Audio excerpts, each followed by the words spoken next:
أعوذ بالله من الشيطان الرجيم. بسم الله الرحمن الرحيم.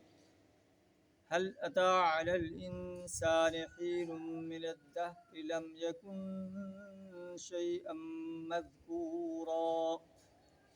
إنا خلقنا الإنسان من نطفة أمشاج نبتليه فجعلناه سميعا بصيرا.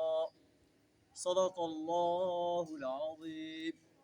سورہ الدہر کی پہلی دو آیات آپ کے سامنے تلاوت کی. سورہ الدہر جو ہے مکی صورت ہے، اور مکی صورتوں کے اندر توحید و رسالت اور آخرت پر بڑے مدلل انداز سے بیان فرمایا گیا. آیات کا ترجمہ کچھ اس طرح ہے: هل اتى على الانسان حين من الدهر، کیا انسان پر لامتناہی زمانے کا ایک وقت ایسا بھی گزرا ہے، لم یکن شیئا مذکورا، جب وہ کوئی قابل ذکر چیز نہ تھا.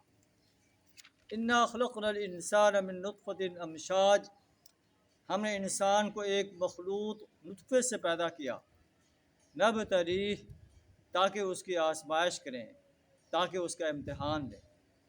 فجعلناہ سمیعا بصیرا، پھر ہم نے اسے سمیع و بصیر بنایا، قوت سماعت عطا کی، قوت بصارت عطا کی.